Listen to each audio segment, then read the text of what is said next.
Oh, is it? What I mean, is it cheaper there? Yeah, at least here it's a little bit cheaper. I mean, it's not a lot cheaper, but if a game normally comes at about $60, I think this comes at around 50, and I don't know why, but it's not as expensive as the other games, which is pretty awesome. That's why, like, yeah, okay, you know what? I'm gonna buy it. I have no reason not to. So yeah. That's my review of Splatterhouse. Take it or leave it, it's your choice. But I like it. I like it a lot. So now I'm going to hand it over to DarkChiron, who's going to be reviewing... I'm going to do a mini review on the first game and then something bigger, I guess, the other one. Anyone who's been watching my channel, and if you're watching this, you probably have been, knows I've been Let's Playing Amnesia.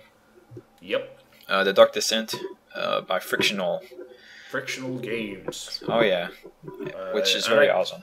Yeah, they're awesome, and they're Swedish, so they're double awesome. That's right. And if you've seen I think Zero Punctuation talked about it. Yeah. A little bit, and if you've seen his review, it's pretty accurate from the parts that I actually listen to because I don't care for him all that much. You don't like Yahtzee? Death. I just don't like being overly negative. That's another topic. But no, the Frictional Games guys have a thing that they know how to do, and they know how to do it really well. Yeah. So this game is a lot like the Penumbra series was, even in controls and layout and everything.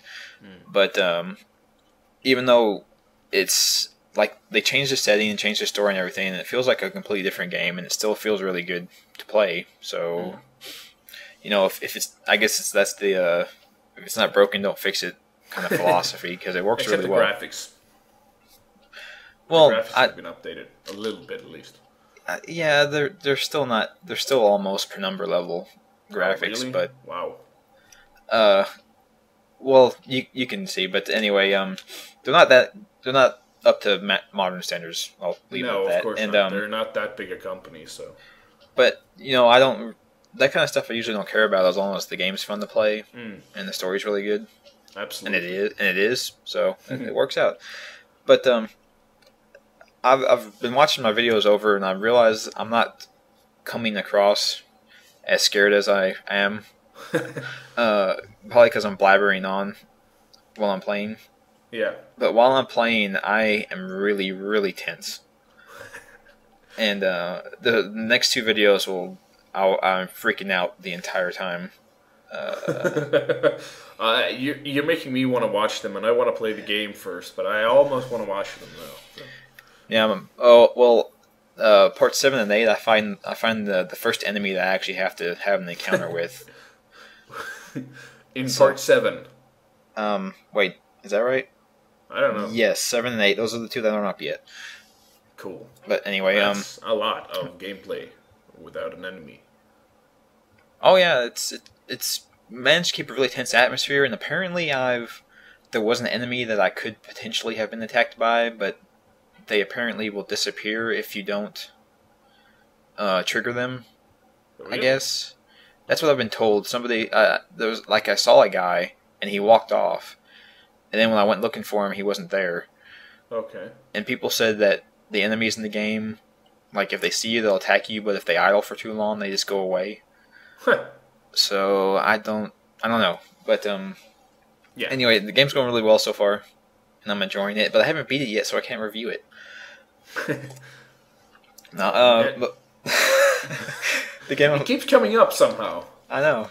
The game I'm going to actually talk about is The Witcher, because I got the enhanced edition from Steam for I think $10 or something like that. Wow, expensive. What? Terribly expensive. For The Witcher? Yeah, totally. Oh yeah, it's like a 60-hour game, and they gave me all the expansion packs with it, so I paid too much for that. Yeah, totally. You should have paid like $5. I don't know. I haven't played it, so I'm just sort of talking out of my ass here. But yeah, I don't really usually go into these Western RPG epic fantasy thingies. I don't really like them. So. No, I dig them for the most part. And it did away with turn-based combat, so it really is a westernized RPG because we don't like our turn-based combat over here. Grr. It's the game's pretty fun so far. I'm on the 4th chapter out of I don't know how many, and every chapter's been like 15 hours so far. Yeah, I've seen you've played it a lot, and you haven't had it that long, and you've already played like what 40 hours or something. I haven't kept track, but it's probably that long. Yeah, I think I saw it on Steam anyway on your like profile. And like, holy shit. But yeah, so I've been playing it this long, so apparently I'm enjoying it. But I guess there's a few things I can complain about. First off, I'll start off with complaining and then positively, I guess. Combat's completely incredibly simplistic. It basically comes down to clicking at timed intervals. Like when you click on the guy, you'll start attacking them, and then at the end of the attack, if you click when your icon turns a certain shape or color, you get a combo attack afterwards, and you can keep doing that until the guy's dead, pretty much. And that's like the simplest combat almost ever I've had in one of these games, where just clicking on the guy, just click him, click him again. Time to clicking. So the combat's horribly simplistic, more so than I was hoping it would be. Okay. And it might be because I don't have the instruction manual since I downloaded it. Yeah. But the leveling system, like you start leveling almost immediately, and then you go to level yourself up to buy talents, which is how their leveling system works, and they don't explain to you what any of this stuff means. So, at the start of the game, at least, I was completely lost on just about all the leveling aspects, which I hate because I like having a plan from the very first level to what I'm going to have at the end level. Wow, that's organized. Well, I hate thinking like, man, that could be so much better of a spellcaster right now if I just knew I didn't have to waste all my talents on like strength talents and crap, that kind of stuff. Because you don't have the spells until way long into the game, and you can't buy the points into them. So if you wanted to be a spellcaster, you basically have to like just save all of your talent points until you get the spells. But anyway, the story's going pretty good. This is one of the few games I've played that has a choice system. Okay. Where you can choose how the storyline goes, and it actually affects something. Ooh. Like battles will go completely differently. The cutscenes are different. The way people treat you are different. All kinds of stuff. That sounds great. Anyway. So I'm enjoying that aspect of it. Actually feeling like I'm shaping the story somewhat, even though I know, like the end of the story, like where the story goes, is going to have to be generically the same. But all the people who are involved in the end are going to be completely different from the way this seems to be going. That sounds pretty cool. I wish more companies did that, actually. Yeah, they did pretty well with it. There was one part where I thought I broke the game. Because there's a quest where you have to get a key from one of two guys. And one of the two are supposed to like you, and the other one's supposed to be really mad at you. But I somehow did quests in a certain order where they both hated me. So they didn't want to give me the key. But 10 hours later, when I got to the next chapter, the place was unlocked anyway, so I could go ahead and go do the quest anyway. Well, that was lucky. So I didn't quite break it, but I was really mad for a while. But yeah, like I said, I've been playing the game for 40 hours, so apparently it's going pretty well. It's kind of fun, I guess. Mm-hmm. I don't know that I would replay it. I don't know if there's enough there for replayability, but I'm having fun the first time through, so... That's enough, usually. Especially if it lasts a long time. Oh, wait, no, I just thought I have to replay it a couple times so I can get all the naked lady cards. Oh, give me a break. Seriously, just go online, search Google or something. I'm sure they're up there. Or even better, other girls. There's plenty of naked girls on the internet. Oh yeah, by the way, there's naked pictures in Splatterhouse as well. Really? Yeah, you can find naked. You can find photos of your naked girlfriend scattered around the house. That's kind of odd, but okay. Yeah, I don't know why. They're ripped up, so you have to like collect pieces of them, and parts of her body are strategically concealed until you find the very last piece. I can't imagine how they figured that one out. That's ridiculous. Yeah, no, I mean, it sort of pisses me off too because I find like there's usually 4 or 5 pieces, and I find all of them but one. So I'm gonna have to replay that game. So you never get to the naughty bits. No, well, I did get some tits. I did. Well, I guess it's okay. Yeah, it's okay. It's not a total waste. But anyway, we should probably get to our topic. You think we're not perverts, I swear. No. We're only talking about sex because we think it's an interesting subject. Yeah, it's very philosophically interesting. Yeah, totally. That's totally why we think about sex. I mean, talk about sex all the time. That's it. But our topic at hand, yay, is